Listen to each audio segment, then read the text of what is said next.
할렐루야. 네, 사진하고 다른 사람 나와서 깜짝 놀라시는 분들이 몇 분 계시는데 원래 사진과 사기는 한 끗 차이라고요? 제 이름이 믿음인데 왜 거짓말하냐 그러실 수도 있을 것 같아요. 제가 이 이름 때문에 얼마나 많은 순환과 역경을 견뎌왔는지 혹시 아십니까? 친구들이 너무 많이 놀렸거든요. 교회에 들어왔는데 교회 친구들도 너무 많이 놀리는 거예요. 뭐 안 믿음이다, 못 믿음이다, 믿음이 안 간다, 뭐 기타 등등등.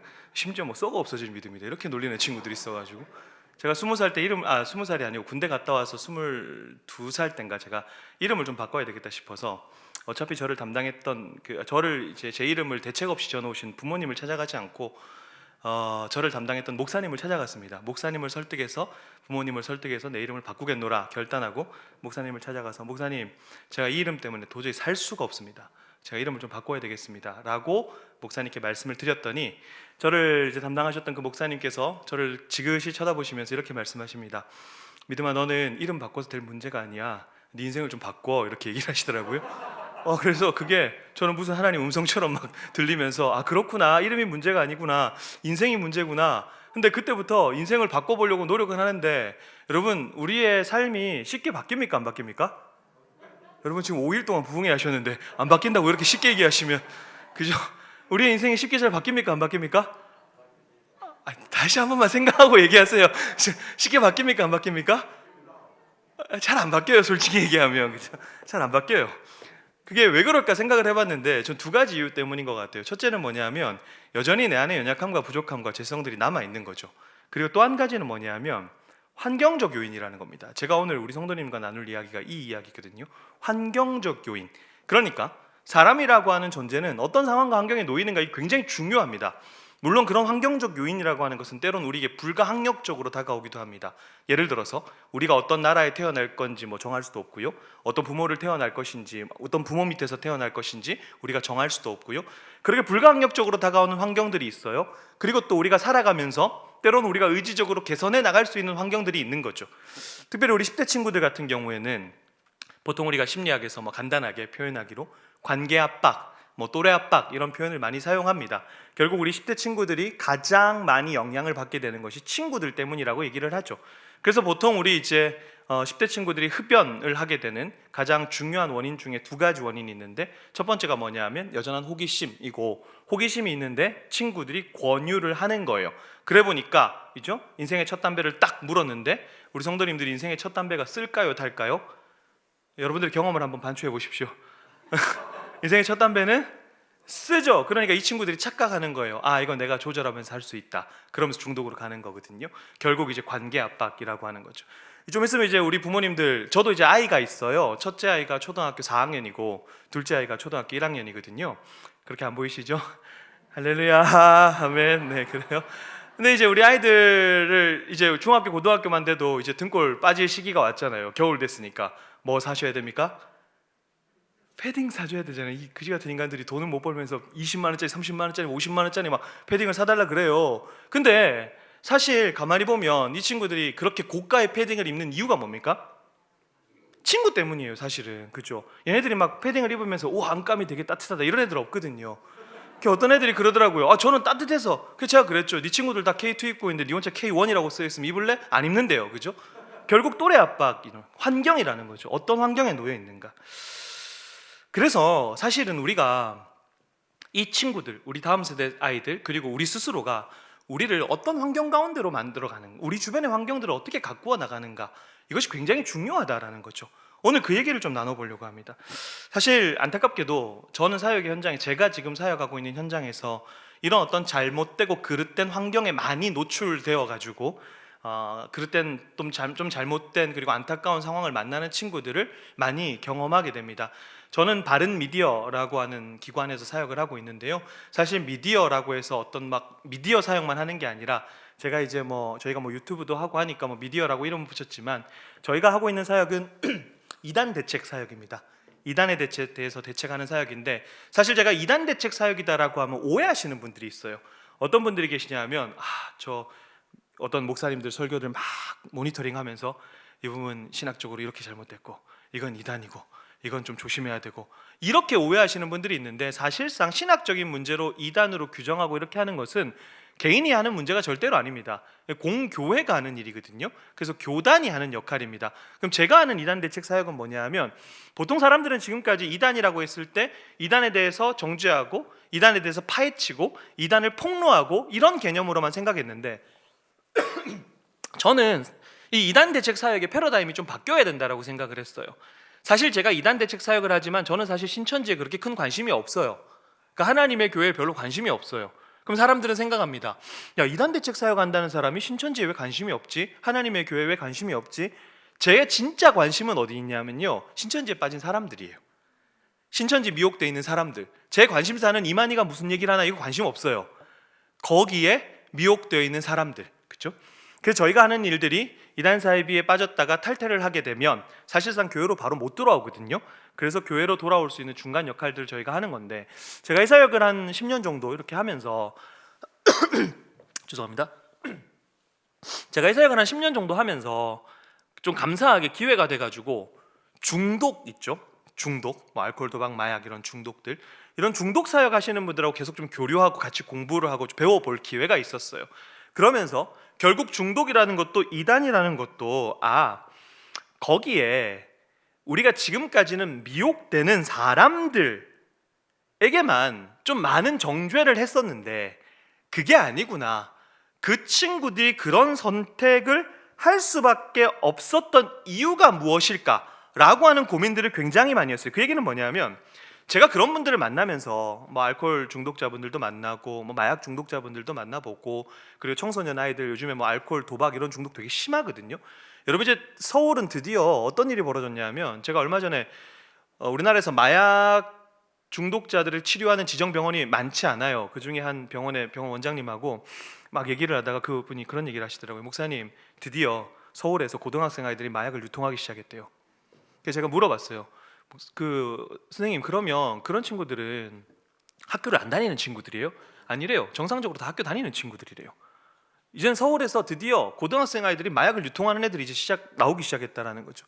여러분, 지금 옛날에는, 아까 우리 목사님하고도 잠깐 얘기 나눴지만, 옛날에는 교회 다니는 친구들, 교회 바깥의 친구들 약간 이게 구분이 됐어요.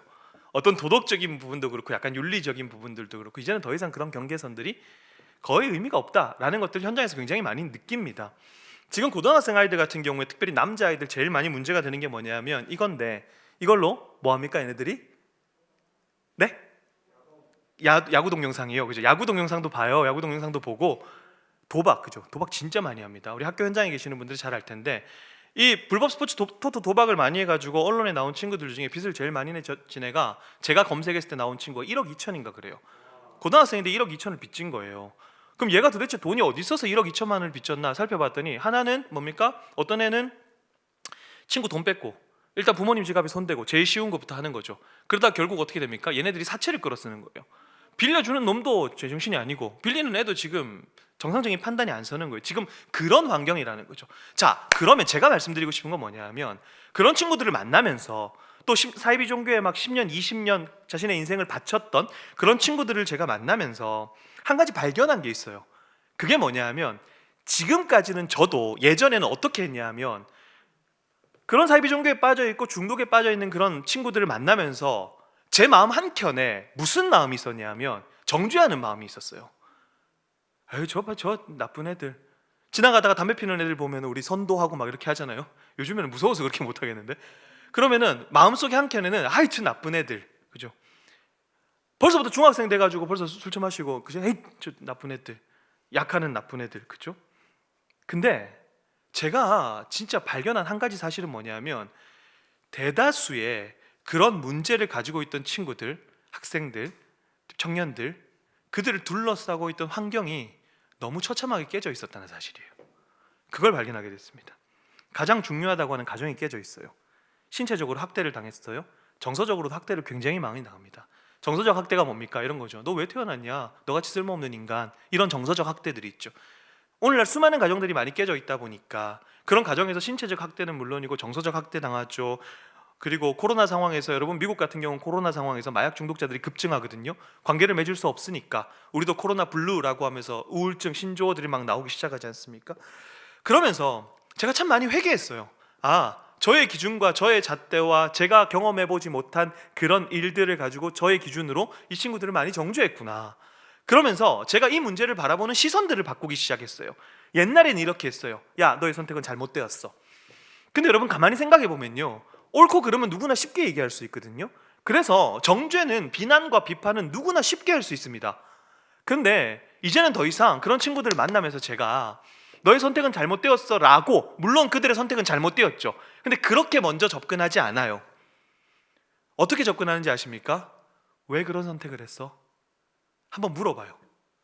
정죄에서 물음으로 변하는 거죠.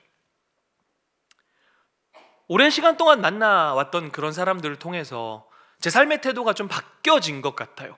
아까도 말씀드렸던 것처럼 예전에는 막 정죄하고 비난하고 힐난하고 그렇게 했는데, 그들이 처해 있던 그 처참했던 상황, 환경들. 여러분, 제가 이단 관련된 사역을 하다 보니까 이단뿐만 아니라 좀 이상한 교회들도 많잖아요. 그런 교회에서 정말 끔찍한, 그리고 가정에서 끔찍한 일들을 당한 그런 어떤 막 딥한 상담들과 제보들이 참 많이 와요. 그리고 제 친구들 중에도 이런 사역을 하는 저희 선교기관 단체들이 있기 때문에 그런 문제들을 저희가 받았을 때 혼자 감당이 안 돼서 같이 이렇게 공유하고 하거든요. 정말 상상 초월의 일들이 특별히 교회 안에서 벌어지는 일들에 대한 제보들을 꽤 많이 받습니다. 그러면서 예전이었다면 막 또 정죄하고 그랬을 거예요. 근데 이제는 더 이상 그렇지 않고, 도대체 그의 삶에 어떤 일이 있었기에, 도대체 지금까지 그가 어떤 부모 밑에서 자랐고 어떤 환경 가운데 놓여 있었고 그가 어떤 사람들을 만나왔기에 그런 일을 당했는가 한번 물어보기 시작하고 그들의 삶을 추적하기 시작했어요. 그러면서 태도를 바꾸기 시작하는데, 근데 그제서야 그들의 삶을 바라보고 그들의 삶의 이야기들을 바라보다가 제가 한 가지 얻은 확신이 있습니다. 결국 이런 문제들을 극복하는 데 있어서 해답은 결국은 본질에 있다. 아무리 말빨이 좋은 사람들이 상담을 하고 아무리 좋은 대책을 내놓고 그런 것들은 정말 일시적인 회복에 불과하다라는 것들을 너무 많이 경험했어요. 물론 저도 이제 정말 우울증이 심하거나 이런 분들이 계시면 병원을 두려워하지 말고 때로는 필요하면 약물 치료도 받으시라고 말씀을 드려요. 근데 이제 약물에 당연히 많이 의존하게 되면 나중에 문제가 되거든요. 근데 약물 치료를 적절하게 받으시라고 얘기하지만, 지금까지 우리가 할 수 있는 건 전부 다 뭐였냐면 그냥 현상보다 조금 낫게 해주거나 일시적인 방편이었는데, 정말 이 사역을 한 10년 정도 하면서 그 친구들을 정말 회복시켰던 것은, 물론 그런 상황에 놓인 사람들을 많이 만나서 회복하는 사람들도 볼 거 아닙니까? 근데 정말 그들을 회복시켰던 건 어떤 사람의 화려한 말빨로 인한 어떤 상담도 아니었고요, 어떤 약물도 아니었고요, 본질이었다 라고 하는 것을 굉장히 많이 경험합니다. 그래서 다른 말씀 드리지 못하고 결국 본질이라고 하는 제목으로 오늘 말씀을 통해서 그런 이야기들을 좀 한번 풀어나가 보려고 합니다. 많은 사람들이 한국 교회가 위기다라고 이야기를 합니다. 근데 여러분 아시죠? 이 위기다 우리 한 15년 전부터 얘기했거든요. 위기다. 근데 우리가 지금 무슨 위기에 처했지? 그런 생각을 한번 깊이 해보신 적 있습니까? 위기다고는 얘기하는 도대체 뭐가 위기지? 지금 교회에서 젊은 세대들이 다음 세대 아이들이 특별히 막 다 빠져나간다고 하는데 왜 그런 일이 벌어지고 있지? 이 상황 가운데서 우리는 뭘 해야 되지? 전 오늘 말씀을 통해서, 오늘 말씀이 방금 제가 던졌던 질문들, 그리고 우리 성도님들이 고민하시는 그 질문들에 해답을 준다라고 저는 확신해요. 오늘 우리가 읽은 말씀이. 그래서 이 말씀을 가지고 우리가 결국 본질적인 이야기들을 좀 한번 해보자라는 겁니다. 사실 이 말씀을 읽으시면서 우리 성도님들 가슴에 어떤 마음이 드셨는지 모르겠습니다. 정말 이 사도행전 2장에 기록된 우리가 너무나 잘 알고 있는 이 말씀을 읽으시면서 혹시 가슴이 뛰시지는 않으십니까? 이 말씀은 뭐 별도의 디테일한 해석 필요 없이 이 자체로 우리에게 굉장히 강력한 메시지를 전해줍니다. 우리의 비전이 되고 우리의 소망이 되는 말씀이에요. 왜냐하면 이 기록 자체는 분명히 굉장히 생명력 있는 기록이란 말이에요. 생명력 있는 기록. 왜냐? 47절에 보시면 뭡니까? 모든 백성에게 칭찬을 받았고 주께서 어떻게 해요? 구원받는 사람들을 날마다 더하게 하셨다. 생명력 있잖아요. 이 자체로. 교회가 모였는데, 믿는 사람들이 모였는데 이 모인 사람들의 모임을 모든 백성들이 칭송을 하게 되고, 동시에 여기서 무슨 일이 벌어집니까? 구원받는 사람들이 날마다 더해지는 거예요. 교회가 영혼 구원의 통로로 사용되는 것보다 여러분 영광스러운 게 있습니까? 우리가 그러라고 모였는데, 그런데 이 교회는 뭔가 특별한 모습이 있었나 봐요. 분명히 건강했던 공동체라는 거죠. 하나님께서 건강하지 않은 공동체를 통해서 이런 일을 역사하실 일이 없잖아요. 이유가 없지 않습니까? 분명히 이 공동체는 건강한 공동체였고, 그래서 이 공동체를 향해서 하나님은 구원받는 사람들이 날마다 더해지는 생명력의 기록을 우리에게 보여주고 있다는 겁니다. 그럼 도대체 이 공동체에 어떤 모습이 있었길래 이런 구원받는 사람들, 이 구원받는 백성들이 날마다 더해지는 생명력 있는 모습들, 그런 모습들이 있었을까? 다음 세대가 죽어간다고 하는 오늘 우리에게 어떤 생명력 있는 모습을 우리에게 보여주고 있는가라고 하는 지점들을 한 절씩 좀 생각을 해보기를 원합니다. 42절 먼저 볼게요. 그들이 사도들의 가르침을 받았습니다. 자, 이게 굉장히 중요합니다. 여기서 그들이라고 하는 것은 41절을 통해서 우리가 확인할 수 있겠죠. 쉽게 얘기하면은 우리 너무 잘 알지 않습니까? 사도행전에서 베드로가 막 설교하니까 3,000명씩 5,000명씩 회개하는 사람들이 나타났습니다. 그들을 이야기하는 겁니다. 자, 그들이 이제 예수 그리스도를 영접하고 그리스도인이 이제 되었죠. 예수 그리스도를 영접했습니다. 자, 그리고 그것으로 끝난 것이 아니라 이제 교회라고 하는 지역의 모임으로 들어와서 제일 먼저 한 게 있는데 뭘 받았습니까? 사도들의 가르침을 받았습니다. 이게 굉장히 중요한 얘기죠. 여러분, 교회라고 하는 것은요, 교회라고 할 때 교회의 가장 중요한 정체성 중 하나는 뭐냐면 진리를 공유하고 고백하는 공동체입니다. 그러니까 이 진리라고 하는 것을 나 혼자 그냥 꿍하니 알고 있는 것이 아니라 우리가 이렇게 모였다라고 하는 건 뭡니까? 우리가 한 가지 공통적인 진리에 동의를 하기 때문에 모였다라는 거죠. 교회라고 하는 것은요, 한 성령 안에서 한 신앙을 고백하는 사람들의 모임입니다. 믿으시죠? 여러분, 교회 공동체성을 얘기할 때 우리가 단순히 하나님이라고 하는 관심사가 비슷해서 모인 것도 아니고 무슨 동호회처럼, 뭐죠? 저는 축구 되게 좋아하거든요. 이렇게 동글동글하게 생겼지만 공이랑 같이 막 잘 굴러다녀요. 근데 그런 축구 동호회처럼 축구라고 하는 어떤 독서라고 하는 그런 어떤 취미나 어떤 생활 양식이 비슷해서 모인 사람들이 아니라는 거죠. 우리가 모인 이유는 딱 하나입니다. 한 신앙을 고백하기 때문에, 그리고 그 신앙에 동의하기 때문에 그렇다는 겁니다. 교회라고 하는 것은 뭐냐면 결국 진리의 통일성을 이루는 공동체. 이단이 무서운 게 그런 거거든요. 이단이 교회 안에 들어와서 가장 크게 해악을 놓는 게 뭡니까? 교회의 통일성을 깨트린다는 거죠. 잘못된 가르침으로 인해서. 교회는 결국 진리의 통일성을 이룬 공동체이고요. 그래서 교회 공동체의 근간이 되는 것은 바로 진리의 말씀인 거죠. 여기에 동의한 사람들의 모임입니다. 자, 그러면 저 스스로에게도, 우리 성도님들에게도 한번 질문을 드려보겠습니다. 우리 성도님들은 지금 이 교회 공동체 안에서 우리가 한 성령 안에서 한 신앙을 고백하는 사람들의 모임이구나 라는 것을 얼마나 실감하고 계십니까? 그리고 과연 우리가 이야기하는 지금 다음 세대 아이들, 10대 친구들, 이 친구들은 교회에 나오면서 그렇지, 내가 이 교회에 나오면서 어떤 신앙을 고백하기에, 어떤 신앙 고백에 동의하기에 이 자리에 나오고 있지 라고 하는 것들을 이 친구들은 얼마나 생각하고 있을까요? 이 질문에 우리는 굉장히 진지하게 대답을 해야 됩니다. 우리가 보통 예배를 드릴 때 사도신경을 고백하는데 대부분 굉장히 습관적으로 외우는 경우가 많죠. 여기서부터 잘못된 겁니다. 이 사도신경이라고 하는 것은 사실 일반 믿음이 없는 사람들이 들었을 때는 말도 안 되는 이야기예요. 전능하사 천지를 만드신 하나님 아버지, 이 구절부터 말이 안 되는 겁니다. 하나님 아버지가, 전능하신 하나님 아버지 천지를 창조하셨다? 그죠? 이게 말이 안 되는 거잖아요. 근데 우린 그걸 믿어요. 근데 그것을 심지어 공개적으로 고백을 합니다. 다른 사람들이 있는 데서 함께 한 신앙을 고백하죠. 그리고 그 고백하는 공동체가 있다는 사실에 우리는 얼마나 기뻐하고 감격을 누리고 있는가라고 하는 겁니다.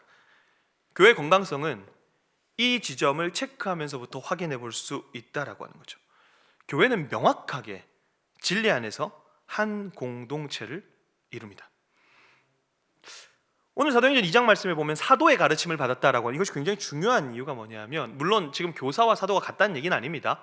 이 사도라고 하는 것은 여러분 잘 아시는 것처럼 원어적인 의미로는 보냄을 받은 자라고 하는 좀 단순한 의미지만, 사실 단순함을 뛰어넘어서 예수님의 수많은 제자들 중에 예수님께서 직접 선별하신, 그리고 바울이나 이런 소수의 사람들에게만 적용된 굉장히 독특한 직분이었죠. 사도들의 가르침이라고 하는 건 결국 뭐냐면 가장 성경적인 가르침이고 가장 건강한 가르침이다. 우리가 쉽게 그렇게 생각할 수 있어요. 사도들이 했던 일은 결국 교회를 세우는 일이기 때문에 에베소서 말씀에 보면 교회는 사도들의 터 위에 세워졌다라고 이야기하죠. 그래서 교회가 이미 세워졌기 때문에 사도들의 사역이 반복될 이유가 없어요. 그래서 지금 한국에 한 15년 정도 전부터 한국 교회를 굉장히 해치는 신사도 운동이라 그래서 오늘날 자기도 사도다, 오늘날 성경시대와 같은 사도들이 존재한다라고 하면서 이상한 가르침을 가르치는 사람들이 있는데 사실 그건 명백하게 잘못된 거죠. 제가 말씀드리고 싶은 것은 누가 사도다 이런 게 아니라 교회 공동체를 굳건하게 하는 것은 과연 무엇인가? 우리 교회 공동체의 근간은 무엇인가? 날마다 구원받는 백성을 더하게 하셨던 교회의 근간은 무엇인가? 라고 했을 때 가장 건강한 가르침이었다라는 거죠. 사도들의 가르침이었다라는 겁니다. 가장 권위 있는 가르침이었다는 거죠. 저는 저에게도 이야기하고 저희 아이들에게도 그렇고 우리 교사 선생님들에도 부탁드리는 것은 우리 교사 선생님들은요, 그리고 부모님들은요, 우리 아이들에게 가장 좋은 성경 교사가 되셔야 돼요. 가장 좋은 성경 교사가 되셔야 됩니다. 교사로 세움받았다라고 하는 것은요, 여러분, 결코 내 이야기를 하기 위해서 세워진 게 아니고 교회가 우리 선생님들을 교사로 세우고 아이들을 맡겼다라고 하는 것은요, 요즘에 뇌피셜이라는 얘기 많이 쓰지 않습니까? 나의 뇌피셜과 나의 경험과 나의 이성과 나의 판단을 아이들에게 가르치라고 세운 게 아니잖아요. 교회의 질서에 맞춰서 교회가 고백하는 그 신앙의 고백을 교사로서 잘 익히고 부모로서 잘 익혀서 교회의 도움을 받고 교육자의 도움을 받아서 아이들에게 뭘 가르칩니까? 좋은 성경 교사가 되어서 좋은 말씀을 가르치라는 거. 그러면 우리는 사도들의 가르침, 즉 교회가 진리라고 공언한 신앙 고백들에 대해서 배우기를 열망하고 동시에 그렇게 열망해서 배운 것들을 우리의 자녀들에게 믿음의 유산으로 전수할 의무가 있다라는 것이죠. 많은 분들이 그렇게 얘기해요. 그건 목사님들이나 하고 전도사님들이나 하는 거 아닌가요? 아닙니다. 여러분, 제가 제일 문제 삼고 싶은 게 뭐냐 하면 요즘에 주일학교가 어떤 개념이면 타가 개념. 맡겨버려요. 그냥 타가소처럼. 근데 그것이 우리가 그렇게 얘기하는 종교개혁 정신에 위배된다는 사실을 여러분 우리가 기억해야 됩니다. 우리가 보통 종교개혁이라고 하면 이신칭이 믿음으로 말미암아 의롭다 칭함을 받았다라고 얘기하지만 종교개혁의 핵심 사상 중에 하나는 또 뭡니까? 만인제사장, 즉 누구나 성경을 읽고 해석할 수 있다. 왜? 그때는 안 됐으니까. 그러니까 종교개혁자들이 뭡니까? 목숨 걸고, 그죠? 개혁을 부르짖으면서 행동을 했는데 뭘 했습니까? 성경을 번역했어요. 대다수가 자기네 언어로. 지금도 완전 극보수 라틴 계열의 그 가톨릭 신자들은 라틴어로만 미사를 드려야 된다라고 주장하는 사람들도 있거든요. 근데 그때는 그렇죠. 성경은 누구에게나 열려 있고 누구나 성경을 읽고 해석할 수 있다라고 하는 그 기치 아래서 루터 같은 경우도 단순히 막 그렇게만 한 것이 아니라 바르트부르크라고 하는 성에 짱 박혀가지고 융커웨르크라는 가명까지 쓰고 자신의 신분을 숨기면서까지 독일어로 성경을 번역했습니다. 목숨을 걸고 했어요. 왜요? 성경은 누구나 읽고 해석할 수 있는 것이기 때문에. 그래서 종교개혁자들이 믿음의 유산으로 남겨준 것은 뭐냐 하면 이신칭이나 이런 것도 있지만 모국어로 된 성경이었어요. 모국어로 된 성경. 여러분, 위드 코로나가 되면서 이제 어떻게 모이지? 고민해야 돼요. 사실 저도 이제 한 2년 동안 지나면서 강의들도 줌이나 이런 걸로 많이 하고 미팅들도 요즘에 줌으로 많이 하다 보니까 저 역시도 많이 삶의 패턴이 바뀌어가지고 누가 만나자 그러면 굳이 만나야 됩니까? 줌으로 집에서 그냥 그죠? 바지는 편한 거 입고 반바지 입고 티셔츠만 좀 차려입고 그죠? 그렇게. 그래서 사실은 그런 거에 좀 우리가 익숙해져 있기 때문에 어떻게 모여야 되는가, 어떤 방법을 사용해야 되는가 고민 많이 해야 될 것 같아요. 당연히 해야 되죠. 그런데 저는 이 시기에 다시 한번 우리가 부모로서 교사로서 한 가지 점검해야 될 것이 있다면 어떻게 모이기 위해서 어떤 방법을 쓰고 다 좋은데 지금까지 우리는 무엇을 가르치고 배웠지? 이거. 무엇을 가르치고 무엇을 배워왔지? 라고 하는 거. 근데 너무나 감사한 것은 우리 부산 이삭교회 같은 경우는 굉장히 건강한, 그죠? 지속적으로 우리 성도님들에게 성경을 가르치는 프로그램들이 있고, 여러분 제가 기자 출신이라서 한번 싹 들어오면서 바로 스캔을 확 해요. 그래서 아까 앉아 있는데 보니까 새신자 교육에도 막 2단 교육도 들어가 있고 그러더라고요. 너무 사실 제가 많은 교회를 다니지만 그렇게 하는 데들이 거의 없어요. 정말 건강한 교회에서 많은 가르침들을 받으시는 좋은 교회에서 다니고 계신 겁니다. 믿으시죠? 네, 네, 아멘, 네, 아멘, 네. 한번 딴 데 한번 가보세요. 이렇게 하는데 잘 없어요, 그죠? 아멘입니다. 그래서 더 열심으로, 그죠? 가르치기를, 배우기를 열망하시는 여러분들이 되시면 좋겠습니다. 여러분, 성장하는 사람들의 특징이 있습니다. 성장하는 사람들의 특징은요, 자기 객관화가 되는 사람들입니다. 자기 객관화. 그러니까 자기 스스로를 객관적으로 바라보는 게 굉장히 어렵거든요. 솔직히 진짜 어렵잖아요, 그죠? 그래서 내로남불 이런 게 괜히 나오는 얘기가 아닙니다. 자기 객관화가 안 되니까. 살면서 그런 거 있잖아요, 여러분. 뭘 확인해야 되는데 확인하기가 두려워요. 그래서 겁나서 그냥 덮어둬요. 확인해야 되는데 확인해야 되는 줄 알면서도 확인하기가 두려워가지고 겁나서 덮어뒀다가 나중에 되면 문제가 생기는 경우들이 있습니다. 그죠? 근데 우리 진짜 솔직해 보자고요. 진짜 솔직히, 정말 솔직히 자기 객관화, 우리 교회 객관화, 우리 부서 객관화, 지금 우리 청소년들 그리고 우리 부모님들 자녀들에게 어떤 말씀을 체계적으로 전하고 계시며 아이들은 그 말씀을 어떻게 받아들이고 있습니까? 제가 교회를 다니면서 놀라운 것 중에 하나가 뭐냐면, 특별히 우리 10대 친구들 같은 경우는 일단 기본적으로 교회가 한 진리 안에서 한 신앙을 고백하는 공동체이기 때문에 우리 교회가 속한 뭐 교단이라든가 아니면 우리 교회가 장로교단으로서 가지고 있는 신학적 정체성들이 있으니까 신앙의 고백들이 있을 거 아닙니까? 근데 10대 친구들은 거의 몰라요. 심지어 10대 친구들은요, 자기가 다니는 교회의 교단도 몰라요. 근데 여러분, 분명하게 우리 아까 얘기했지만 교회라는 곳은요, 진리 안에서 한 신앙 안에서 한 성령을 고백하고요, 한 신앙을 고백하는 사람들입니다. 신앙 고백이라고 하는 그 전제 아래서 우리가 함께 모이는 거거든요. 여기서 이 말하고 저기서 딴 말하고. 근데 우리 다음 세대 아이들은 정작 뭡니까? 자기가 지금 다니는 교회의 교단도 몰라요. 그게 지금 현실이란 말입니다. 그러니까 우리가 객관적으로 정말 우리에게 솔직해져서 우리가 부모로서, 교사로서 우리 다음 세대 아이들에게 무슨 말씀을 가르치고 배워왔는가 라고 하는 지점들을 좀 치열하게 점검하셨으면 좋겠다는 겁니다. 여러분 생각해 보십시오. 식당에서 2-3살 아이들이 앉자마자 뭐 합니까? 2-3살 아이들이 대부분 식당에서 뭐 합니까? 부모들이 식사하고 있고 식사 마칠 때까지 애들은 뭐예요? 이거 보고 있어요. 이거 보고 있어요. 자, 그러면 여기서 질문. 누구 책임입니까? 애들 책임입니까? 아니에요. 부모 책임이에요. 엄마 책임보다는 이제 부모, 아빠도 책임이 있어요. 엄마 책임이라 하시면 안 되고 아빠도 책임이 큰 거죠. 그래놓고 나중에 스마트폰 뺏으려고 합니다. 됩니까? 안 되죠. 그럼 누구 책임입니까? 부모 책임이에요. 부모 책임. 스마트폰 안 주려면 어떻게 해야 되죠? 부모가 고생을 해야 돼요. 저희도 고생 진짜 많이 했거든요. 저희 애들은 감사하게도 저희가 어릴 때부터 완전히 차단해가지고 스마트폰을 식당에서 아예 안 보는 게 익숙해. 그게 태어나면서부터 그렇게 해야 되는 줄 알아요. 그래가지고 근데 그렇게까지 하기까지가 얼마나 힘들었겠어요. 특별히 저희 둘째 같은 경우 남자아이인데 성격이 그지 같아가지고 이것이 막 대체제를 줘야 되거든요.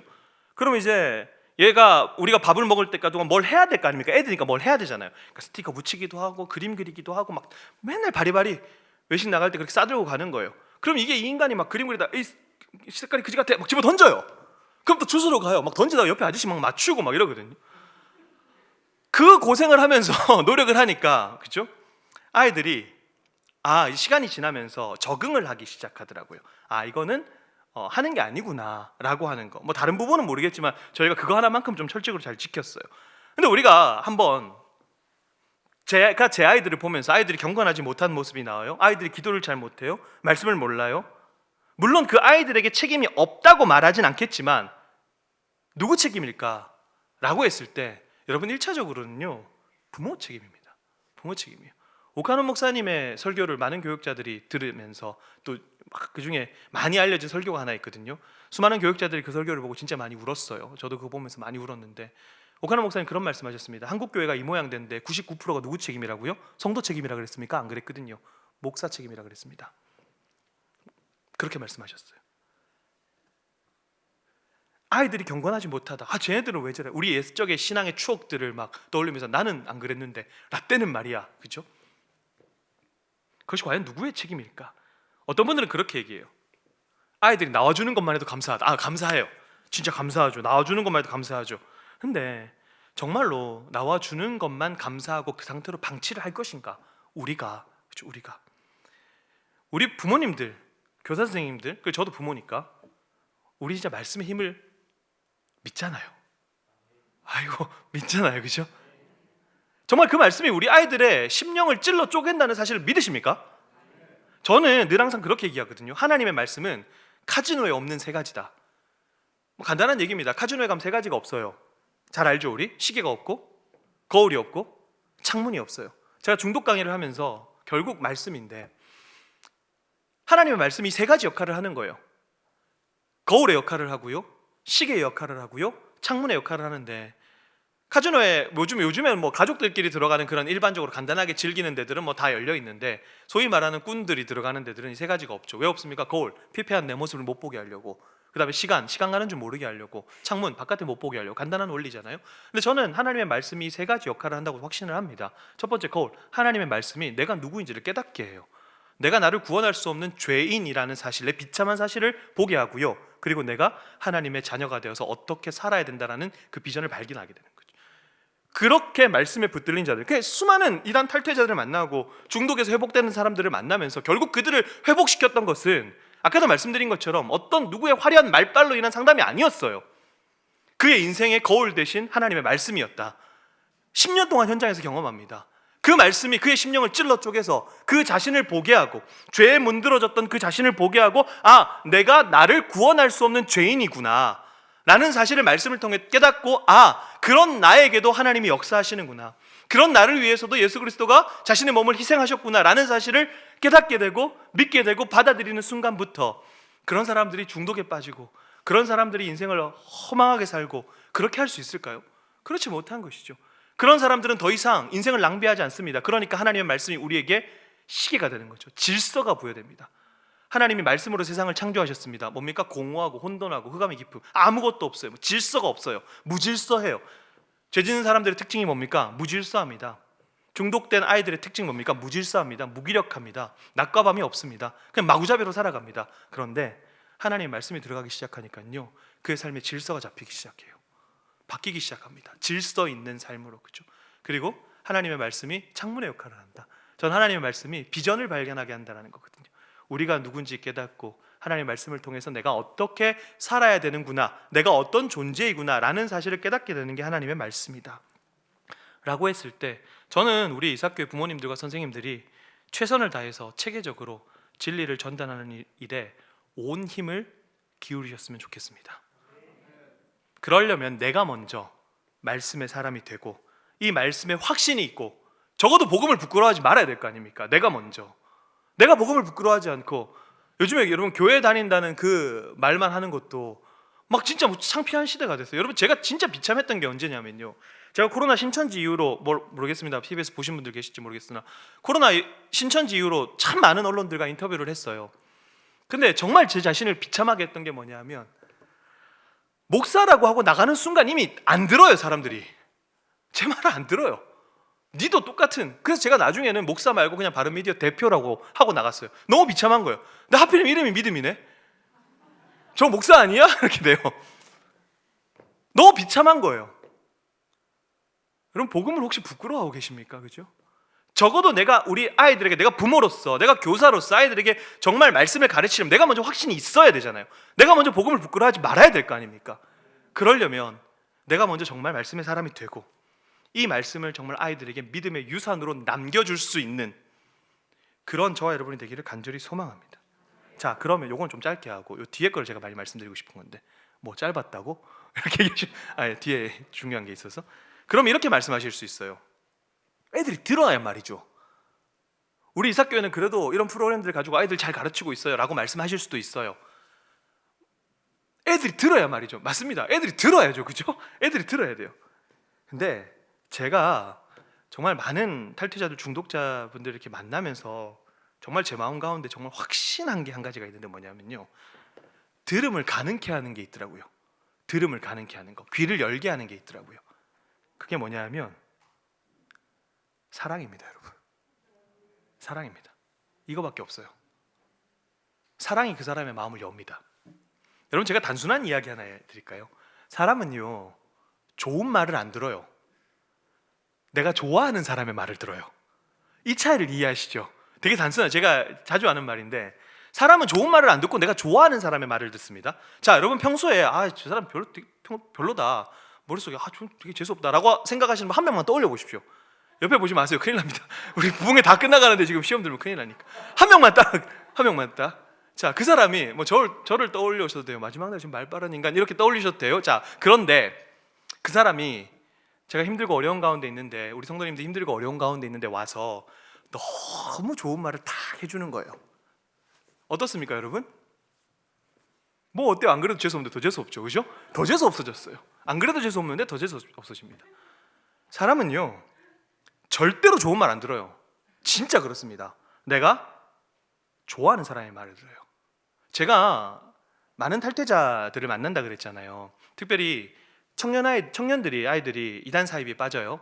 뭐 신천지나 뭐 기타 등등등 여러 단체에. 그럼 이제 부모님들이 찾아오시죠. 부모님 찾아오셔서 저희 아이가 이렇게 됐는데 어떻게 좀 하면 좋을까요? 제일 먼저 얘기하는 게 뭔지 아십니까? 교리로 작살내야 된다? 아닙니다. 가서 이만희가 구원자가 아니고 예수 그리스도가 구원자라는 사실을 전하십시오. 아니에요.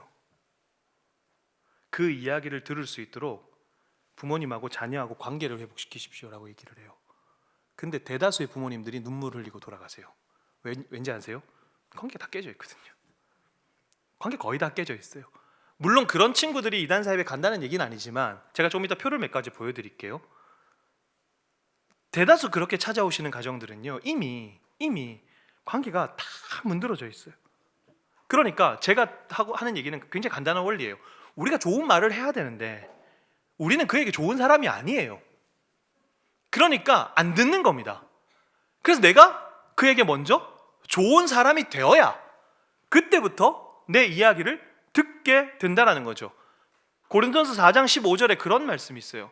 그리스도 안에 스승은 몇 명이 있냐 하면 1만 명. 근데 뭐가 많지 않습니까? 아버지가 많지 않아요. 그리스도 안에서 내가 복음으로써 너희를 낳았다. 그렇게 고린도서의 저자는 그렇게 이야기를 하는데 우리는 그렇죠? 스승이었는가? 아버지였는가?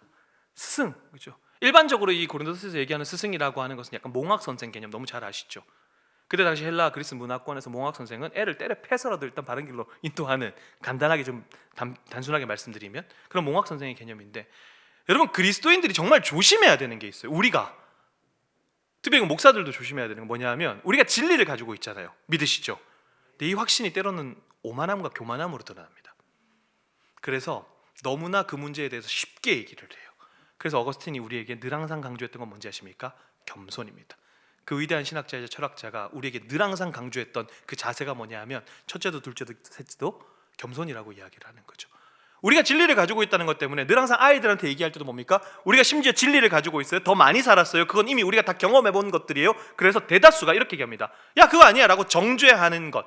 그런데 그렇게 얘기하면 안 듣는다는 거야. 안 듣는다는 거. 나는 이미 그에게 좋은 사람이 아니거든요.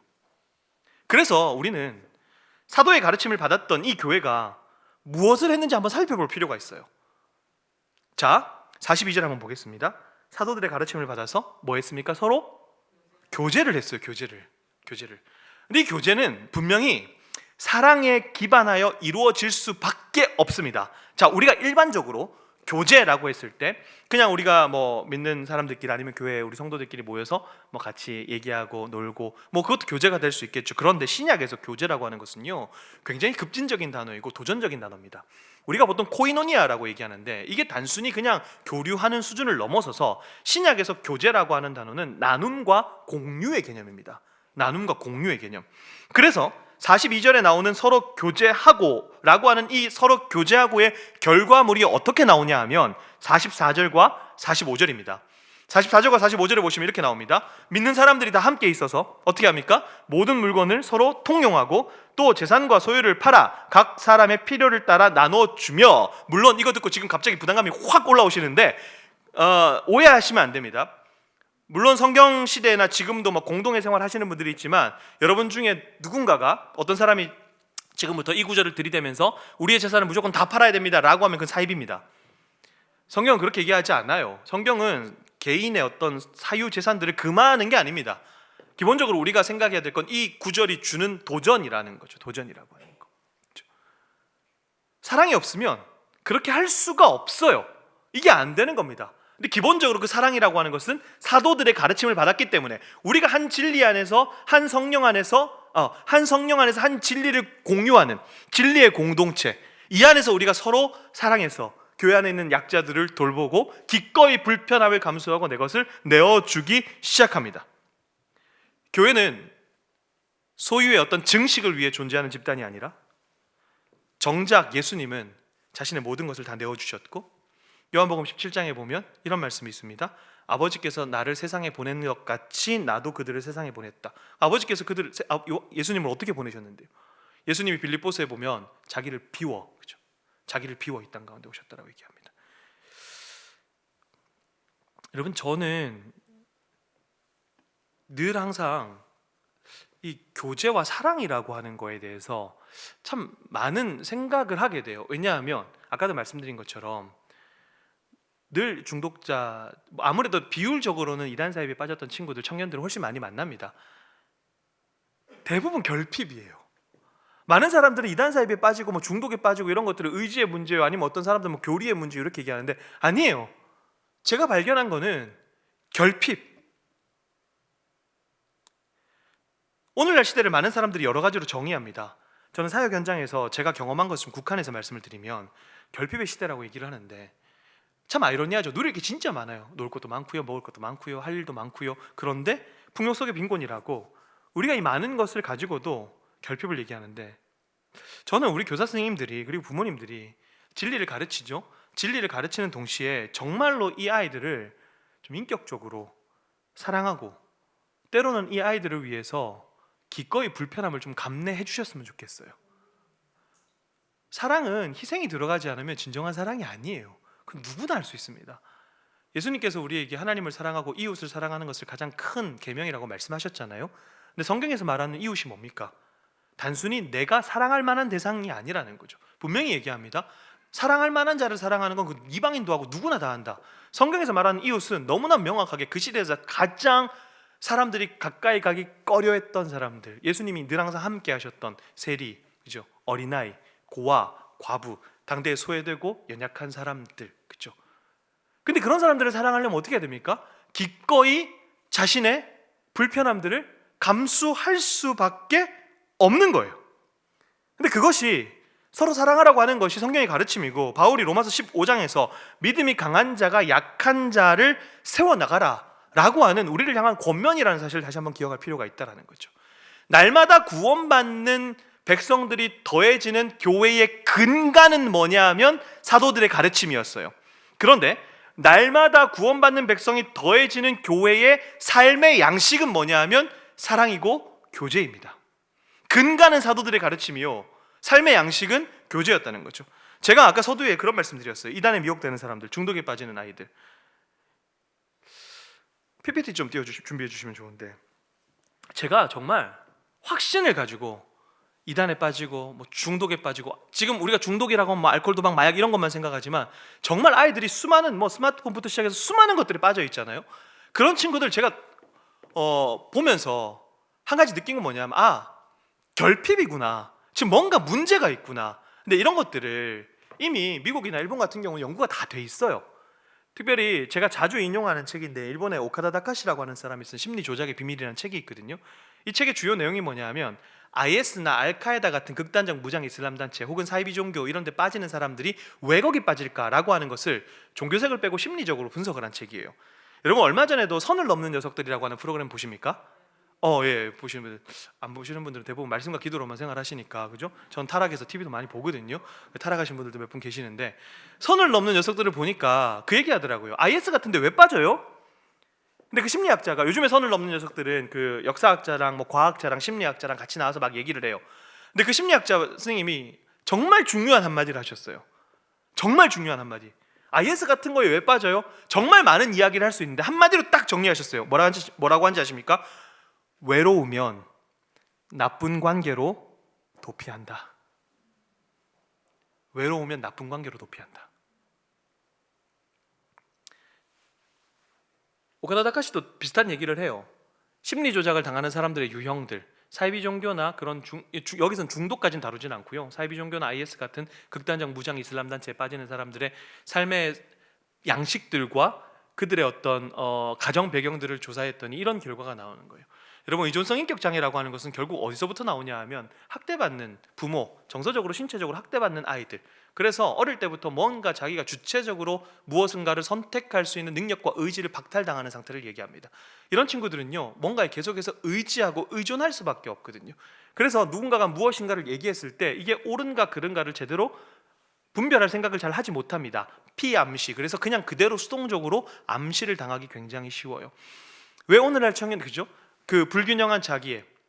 이상은 굉장히 큰데, 오늘날 청년들 보십시오. 이상은 굉장히 큰데 현실은 여전히 얼마나 힘들어요, 이 아이들이. 근데 그런 것들을 메꾸려고 해도 메꿔집니까? 잘 안 메꿔지는 거예요. 스트레스 받고 고립받고, 그죠? 뭔가를 계속해서 의지하고 의존할 대상을 찾아야 되는 거예요. 그러니까 어떻게 합니까? 나쁜 관계를 찾아가는 거예요. 나쁜 관계로 도피하는 거죠. 중독은 그래서 의존증이라고 표현해요. 의사 선생님들 계시면은 사실 중독보다는 의존증이라는 표현을 많이 쓰지 않습니까? 알코올 의존, 도박 의존, 왜 의존하는가? 라고 했을 때, 자, 이거를 하나만 더 넘겨주시면, 이건 이제 일반 심리학자가 얘기했던 건데, 이건 미국의 뉴라이프 클리닉스라고 종교 문제와 실제로 중독 문제를 다뤘던 기관에서 이런 어떤 해로운 신앙이라든가 이런 중독이라든가 빠져 있는 우리 청소년들, 청년들 그리고 어른까지도 삶의 배경을 조사해 봤어요. 근데 아까 일본에서 얘기했던 것과 거의 똑같아요. 엄한 부모 밑에서 학대받으면서 자라고, 어릴 때 자기가 속한 공동체에서 버림당한 경험이라든가 자존감이 굉장히 떨어져 있는 그런 상태, 결국 관계의 결핍이라는 거죠. 뭔가 결핍이에요. 그래서 보통 중독에 대해서 사람들이 그 학자들이 정리를 할 때 한 세 가지 정도로 정의하는데, 그 중에 사회심리학적으로 정의하는 게 있어요. 중독을 뭐라고 정의하냐면 일탈행동이라고 정의합니다. 일탈행동. 자기가 지금 처한 상황과 환경이 너무 힘든 거예요. 근데 이 상황을 극복시켜 줄 것처럼 보이는 무언가를 의존한 거죠, 순간적으로. 근데 하필이면 그게 주는 쾌락이 너무 컸던 거예요. 거기에 빠져있게. 그래서 중독을 돈을 주고 쾌락을 사는 행위라고 얘기를 하거든요. 거기에 관계의 결핍, 자기가 지금 자랐던 상황들, 환경들. 여러분, 제가 정말 놀라운 게요, 여러분, 하나님의 교회라고 하는 사이비 단체 아시죠? 장길자라는 여성을 어머니 하나님으로 믿는 그 단체는요, 젊은 여성들, 그러니까 어린아이를 둔 젊은 여성들이 굉장히 많이 빠져요. 제가 의아했어요.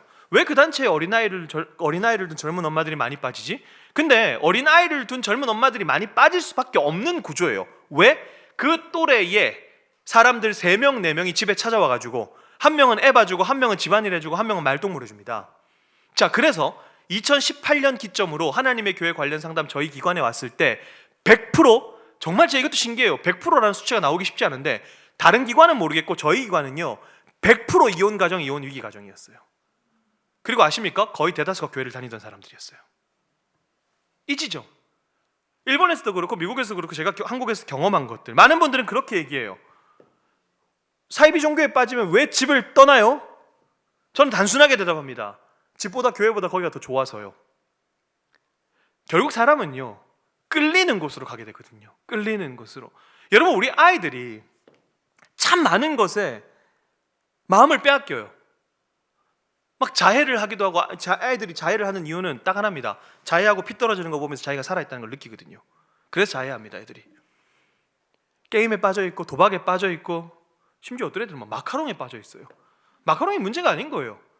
그것에 중독시킨, 그걸 선택할 수밖에 없었던 그가 자라왔던 환경들, 우리는 거기에 별로 큰 관심을 두지 않았어요. 그리고 얘기했습니다. 네 선택은 잘못됐어.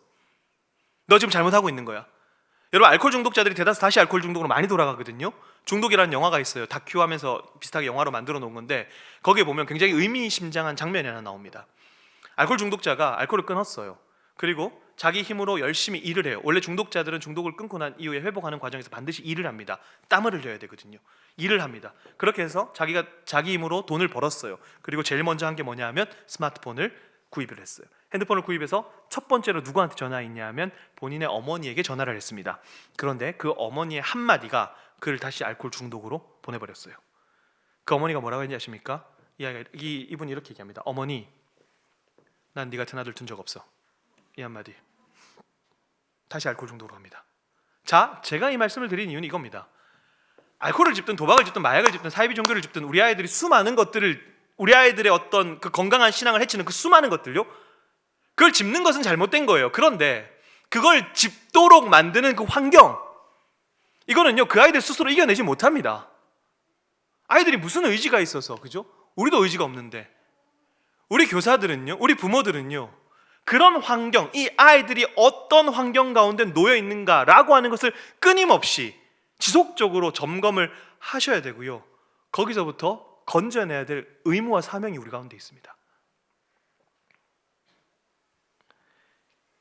제가 책을 몇 권 썼는데 그 중에 공저한 책이 있어요. 내가 정말 중독일까라고 하는 굉장히 얇은 책이에요. 중독에 관한 책인데, 저는 이제 종교 중독에 대해서 한 파트만 썼고, 근데 되게 얇은 그 책에서 뭐 이제 아이들 많이 하는 뭐 음란한 중독이라든가 뭐 여러 가지, 뭐 도박 중독, 여러분 붕붕 드링크 이런 거 아세요? 붕붕 드링크는 뭐냐면 아이들이 잠을 자면 안 되니까 포카리 스웨트랑 바카스랑 막 섞어서 마셔요. 바카리 스웨트라고 부르거든요. 그 여기다가 나중에 이게 내성이 생기니까 더 강력한 걸 집어넣으려고 막 레모나를 섞어서 마셔요. 그래서 하이퍼 붕붕 드링크, 그래서 에너지 드링크 막 중독되고 이런 애들이 있거든요. 자, 그런 것들에 대해서 막 썼어요. 근데 이 책을 한 중학생 아이가 읽고 추천사를 직접 썼어요. 이거 아이들을 위해서 쓴 책이거든요. 그 중학생 아이가 그 추천사 한마디가 진짜 너무 가슴이 아픈 거예요. 몇 마디 안 썼어요. 한 2줄인가 3줄 썼어요. 그 친구가 이렇게 썼어요. 우리 엄마가 이 책을 좀 읽었으면 좋겠다. 내가 왜 맨날 핸드폰만 하고 있는지. 고립이거든요. 결핍이에요. 이야기할 데가 없는 거죠. 자신의 것을 터놓고 자신의 것을 이야기해 줄 수 있는 어른이 없는 거예요. 그러니까 이 아이들이 누굴 찾아갑니까? 친구 찾아가는 거예요. 친구 찾아가는 거. 제가 아이들한테 그 강의하면서 그렇게 얘기해요. 얘들아, 이제 문제가 생기지. 그러면 누구를 찾아가야 되는지 가르쳐 줄게. 중학생 아이들한테는 얘기합니다. 우리 고등학생 친구들 한번 손 한번 들어볼까요? 손 딱 들어요. 저 보이죠? 저 인간만 빼고 다 찾아가면 된다고. 그놈이거든요. 애들은 어른이 없다고 얘기를 해요. 왜요? 아이들이 찾아오면 우리는 뭡니까? 물론 바른 걸 가르쳐 줘야 되죠. 근데 우리의 습관 자체가 뭐냐면 항상 우리는 아이들에게 옳은 걸 얘기해 줘야 되는데 그 아이가 어떤 환경 가운데서 도대체 어떤 상황에서 저렇게 망가진 삶을 살면서 이렇게까지 되었을까라고 하는 것에 우리는 그의 삶의 이야기를 들여다보지 않아요. 그리고 지금 그 아이가 하고 있는 그 행동, 너 그거 잘못된 거야. 여러분, 근데요, 그거 누구나 얘기할 수 있거든요. 그건 지나가는 사람도 쉽게 얘기할 수 있어요. 너 그거 잘못된 거야. 그런데 적어도 우리가 부모이고요, 우리가 교사라면요, 그 아이가 왜 그 행동을 하고 있는지 추적해야 됩니다. 찾아내야 돼요. 도대체 그 아이가 그 행동을 하도록 만드는 그것, 정말 이들에게 필요한 건 뭘까? 좋은 환경도 좋고 다 좋은데요, 사랑을 못 받아요. 애들이 사랑을 못 받아요. 많은 가정이 깨져 있거든요.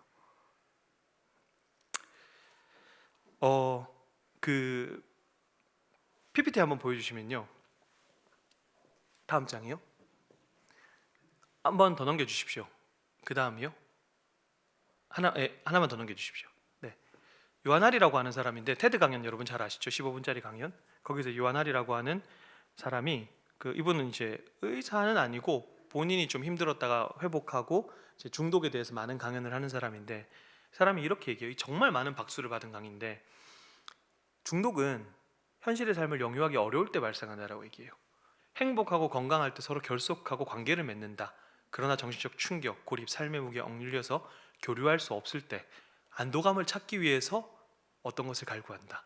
여러분, 마약 중독자들이요, 아씨 나 마약 할래, 마약 하고 싶어, 나 마약 중독자가 될래, 그런 사람 없어요. 여러분, 그런 사람 없습니다.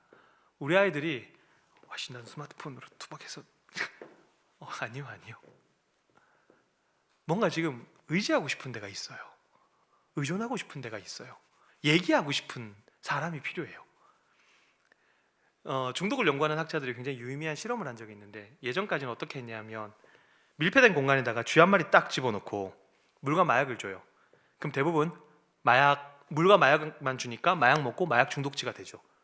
그래서 캐나다의 브루스 알렉산더라는 박사가 이 실험은 잘못됐다고 얘기했어요. 당연히 밀폐된 공간에다가 물하고 마약 주면 당연히 쥐가 마약 먹지. 그렇게 해서 실험의 환경을 바꿔야 된다고 얘기했습니다. 어떻게 환경을 바꿨냐면 밀폐된 공간이 아니라 쥐가 놀 수 있는 최적의 환경을 만들어줬어요. 여러 마리의 쥐를 넣어주고요, 쥐들이 먹을 수 있는 충분한 양의 음식을 넣어주고요, 그리고 쥐가 놀 수 있도록 공원을 만들어줬어요. 그래서 이 실험의 이름이 뭐냐면 쥐공원 실험이라고 불러요. 그랬더니 그렇게 충분하게 먹을 수 있는 음식과 그 다음에 활동할 수 있는 여러 마리의 쥐들과 넓은 환경을 제공하고 물과 마약을 줬습니다. 어떻게 됐을까요? 마약에 입대는 쥐가 없어요. 이유는 딱 하나, 입댈 이유가 없습니다. 제가 질문 한번 드려볼 테니까 우리 성도님들 대답 한번 해보십시오. 집 나가면 그죠. 예, 빨리 자, 이분들 잠깐 생각은 하셨지만 개고생이라고 대답하신 분들 있죠? 이분들은 집 안 나가요. 왜요? 집 나가면 개고생인데 왜 나갑니까, 여러분? 집 나가면 저 집 나가면 개고생 안 나갑니다. 전 무조건 집에서 나가라고 해도 무조건 집에 있을 거예요. 집 나가면 개고생인 거 알거든요. 근데 제가 다음 세대 아이들하고 집회하다가 애들한테 물어봐요. 우리 친구들 집 나가면 해방이요, 그죠? 집 나갈 생각만 해도 막 가슴이 뛰어요. 막 이런 친구들이 있어요. 막 미소를 머금고. 아까 말씀드렸죠. 왜 사이비 종교에 빠지면 집을 떠납니까? 집보다 거기가 더 좋아요. 제가 그 친구들이 돌아오게 하는 부모님들하고 쓰는 방법 중에 하나가 뭐냐면 거기가 불편하게 만드는 겁니다. 집에 왔을 때 할 수 있는 모든 걸 동원해서 관계를 회복하는 거죠. 그들은 널 사랑하는 존재가 아니야. 그들은 거짓 사랑이야. 내가 진짜 너의 부모고 내가 너를 사랑할 수 있는 사람이야 라고 하는 그 사랑, 여러분, 그 사랑. 하나만 더 보십시오. 저한테 굉장히 도전을 준 게 있는데 우리한테 좀 도전이 될 것 같아요. 이분이 누구냐면 엘리엇 테퍼라는 선교사님인데 한국에 잘 안 알려져 있어요. 하버드 출신입니다. 엄청 엘리트죠. 근데 이분이 스페인으로 넘어가서 마약 중독 관련된 사역을 하세요. 근데 여러분, 마약 중독은 아시는 분들 아시겠지만 회복률이 굉장히 낮아요. 그리고 우리나라 자체가 지금까지 처벌 일변도의 정책을 썼기 때문에, 물론 마약은 잘못된 거예요. 그런데 참 희한한 방법을 썼어요. 왜냐하면 예를 들어서 제가 이제 마약을 한 번 했어요. 그럼 이제 감옥에 갔어요. 죄송합니다. 우리 앞에 계신 분이 이제 같이 마약을 했어요. 이제 감옥에 가서 근데 애들이 같이 어떻게 했냐면 이 나라에서 마약한 사람들끼리 묶어놨어요. 왜냐하면 다른 데 가면 더 이제 퍼뜨린다. 근데 그게 참 웃긴 생각이 뭐냐면, 저는 이제 서울에서 왔잖아요. 이제 부산에 계시잖아요. 서울의 공급책과 부산의 공급책이 만난 거예요. 그죠? 그래서 더 발을 확장시켜서 나옵니다. 이게 지금까지 우리나라로 썼던 정책이거든요. 그러다 보니까 이제 이게 문제가 돼가지고 계속 바꿔 나가는데, 어쨌든 마약 같은 경우는 제가 봤을 때 중독 중에 끊기가 진짜 힘들어요. 뇌의 반응이기 때문에 마약을 끊고 2년, 3년 있다가 갑자기 환각 증세가 확 와버려요. 그게 되게 끊기 힘들어요. 그래서 회복률이 막 1%, 3% 이렇게 얘기를 하는데, 제가 왜 말씀드리냐면 전 세계에서 마약 중독자들 가장 잘 회복하는 공동체가 저기거든요. 베텔이라고 하는 것. 잘 회복시키는 공동체 중에 하나입니다. 근데 왜 이렇게 회복률이 높을까라고 고민을 하고, 저도 실제로 거기 갔다 오신 분한테 그 영상 자료도 받아서 보고 배우기도 하고 하면서 제가 저분의 글을 한번 읽었는데 답이 나와 있어요. 많은 내용이 있는데 저는 이거예요. 베텔은 병원도 재활기관도 아닙니다. 크리스천 가정입니다 라고 얘기하면서 사람들과 개인적인 뭘 맺어요? 관계를 맺으면서 생활하는 공동체이지 클리닉이 아닙니다. 이 사람들 같이 예배드리고 중독자들 가족들까지 같이 불러도 예배를 드리거든요. 자, 그 다음 문장이 굉장히 중요한데, 이곳에는 환자도 없고 고객도 없어요. 세상적인 기관은 보통 마약 중독자들은 뭡니까? 고객 또는 환자라고 생각하는데 아닙니다. 그들도 뭐예요? 사람이에요 라고 얘기하는 거죠. 사람입니다. 그리고 이 베텔이라고 하는 것은 어떤 구조를 가지고 있냐면, 이 엘리엇 테퍼 베텔에서 만약에 제가 베텔에 들어가서 회복을 했어요. 그럼 만약에 제가 이제 회복을 하면 베텔을 떠나기도 하지만 베텔은 남아있기로 결단을 해요. 그 사람들 베텔리토라고 부른다고 하더라고요. 그 사람들이 똑같이 자기와 똑같은 상황, 마약 중독자들이 왔을 때 그를 품기 시작해요. 자기가 마약 중독을 경험했기 때문에 이 마약 중독자들을 누구보다도 잘 품을 수가 있는 거예요. 자, 그러면 제가 이걸 보면서 뭘 느꼈냐면, 아, 그렇구나. 자기가 마약 중독이었기 때문에 마약 중독자들을 잘 품구나라는 걸 보면서 교회는 이라고 하는 생각이 들었어요. 교회는. 여러분, 우리는 중독자 아니었습니까? 제가 이렇게 얘기하면 많은 분들이 그래요. 내가 뭐에 중독됐는데? 나 중독 아닌데? 여러분, 그렇게 얘기하시면 복음을 정면으로 부정하시는 거예요. 우리가 뭐에 중독인지 아십니까? 가장 심각한 중독, 죄 중독이었어요. 저 여러분, 예수님 만나기 전에 돌아서면 죄 짓고 돌아서면 죄 짓고, 뭐 지금도 죄를 좀 짓지만 우린 죄 중독자, 우리 심성 자체가 악해서. 그래서 오죽 했으면 성경이 우리에게 죄와 허물로 죽을 뻔했더니 아니라 죽었던이라고 얘기해요. 죽었던. 우리는 죄 중독자였어요. 그런데 우리가 먼저 우리 아이들보다, 그죠? 부모로서, 믿음의 선배로서, 교사로서 우리가 먼저 예수 그리스도를 경험하고 내 죄의 문제를 해결하신 그 예수님을 만났어요. 그래서 우리는 그들을 사랑할 수 있는 겁니다. 우리가 어떤 도덕적 책무, 도덕적 의무감, 그리스도인이니까 내가 이걸 사랑해야 돼. 아니요, 여러분. 그렇게 하면 사랑 못해요. 어떻게 사랑합니까? 내가 죄 중독이었거든요. 내가 걔네들처럼 그렇게 살았거든요. 진리를 가르치시대요, 여러분. 사랑하고 균형이 이루어져야 됩니다. 우리가 진리 정말 소중하죠. 가장 소중하죠. 근데 옳음만 강조하다 보면요, 사랑을 놓칩니다. 근데 진짜 이 아이들한테 필요한 게요, 진리도 필요한데 정말 사랑이 필요해요. 관심이 필요해요. 왜 우리 엄마가 내가 왜 스마트폰만 하는지 우리 엄마가 알았으면 좋겠다. 제가 가끔씩 이렇게 보통 저는 이제 이단 강의를 많이 하니까 이단 강의하고 중독 강의는 겸겸해서 계속 해요. 중독 강의하고 나면 아이들 꼭 연락 옵니다. 그럼 제가 이제 반드시 그 교회 교육자랑 연결을 하죠. 다 깨져 있어요. 다. 근데 그 아이들 그냥 방치하면요. 그 아이들 그냥 방치해버리면 우리가 유기해버리고요. 방치해버리고 영적으로 방치해버리면 다 중독으로 가더라고요. 진리를 가르칠 때 사랑과 균형을 이루지 못하면 우리는 꽹과리에 불과합니다. 정말 우리가 사랑해야 됩니다.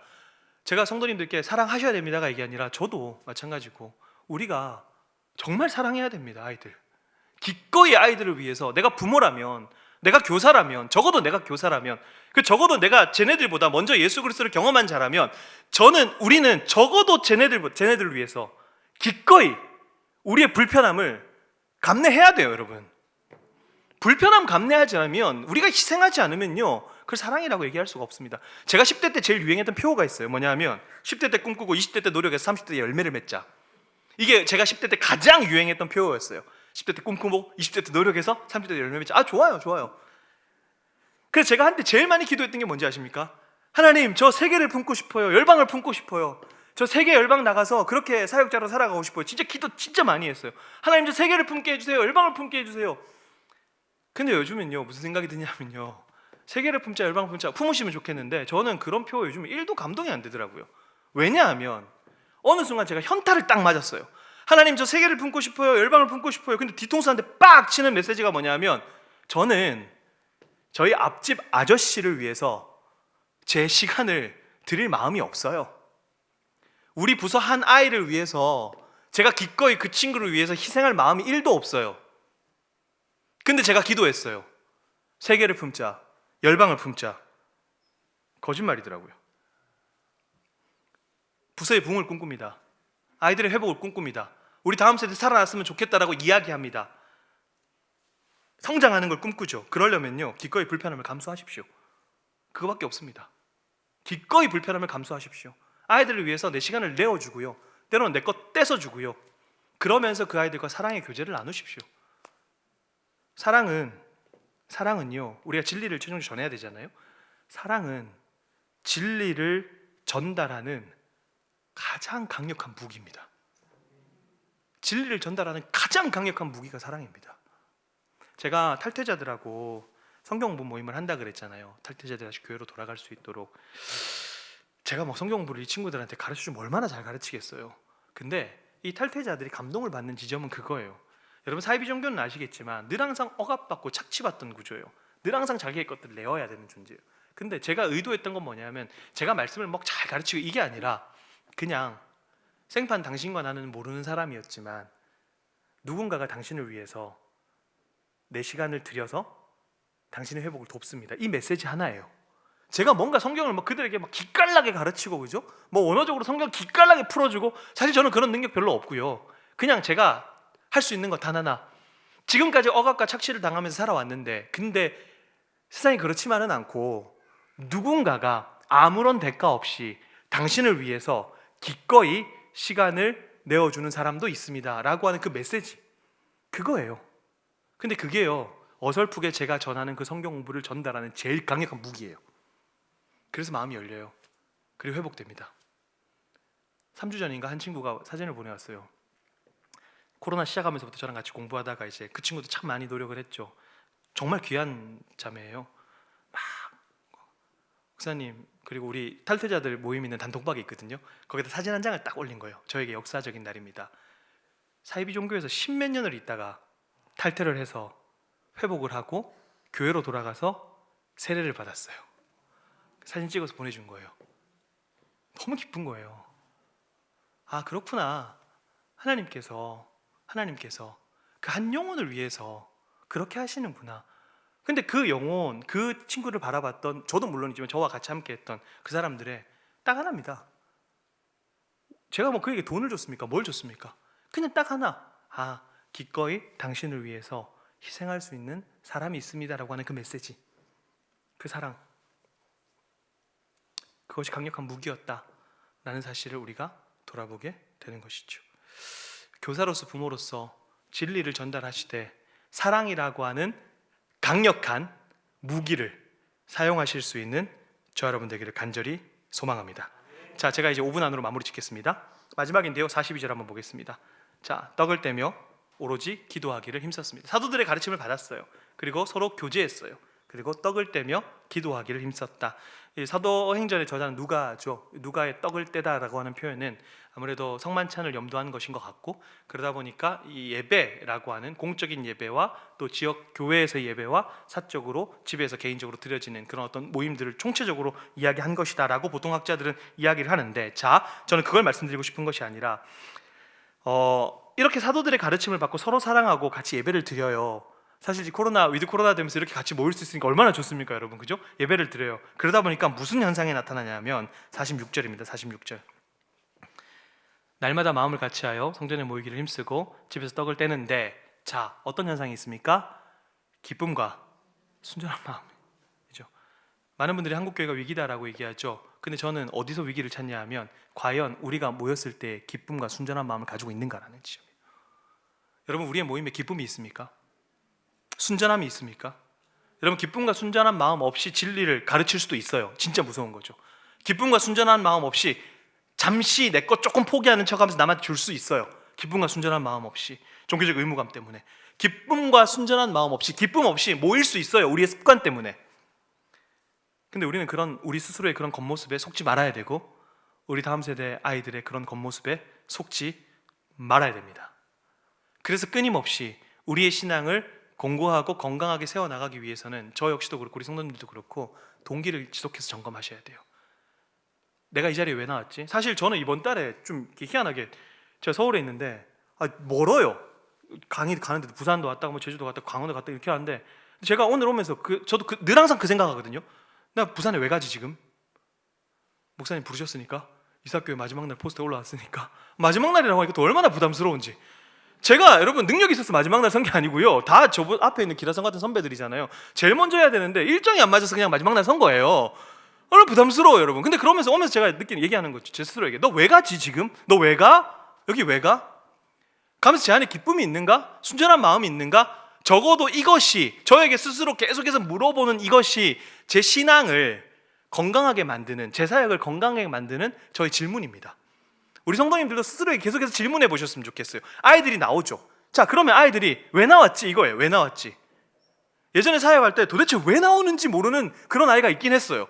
심지어 날 좋아하나 이런 생각까지 해봤어요. 왜 나오는지 모르겠는 거예요. 근데 그 동기를 점검한다는 것이 굉장히 중요합니다. 왜요?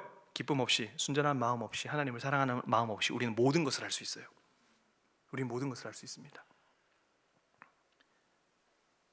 교회에 나와 있으면, 기도하는 척하고 있으면 다 된 게 아니라는 거 우리 잘 알죠. 더 깊게, 그죠? 우리 아이들의 동기를 살피시고, 그러니까 요거 하나만 말씀드리고 정리를 할게요. 그래서 많은 분들이 그런 얘기를 하세요. 제가 비교적으로 말씀드리는데, 어떤 분들은 신천지 애들이 열심히 하잖아요. 그걸 보면서 사람들이, 야, 신천지도 열심히 하는데 우리가 저런 열심은 좀 본받아야 되지 않겠냐. 동기가 점검 안 될 때 우리가 그런 얘기하는 거거든요. 걔네들이 열심히 하는 이유는 딱 하나입니다. 이단 사이비가 열심히 하는 것처럼 보이죠. 걔네들이 열심히 하는 이유가 뭔지 아십니까? 두려움 때문에 그래요. 내가 이거 하지 않으면 이 구원에서 박탈당하고 내가 이 단체에서 배제당할 것 같은 그 두려움.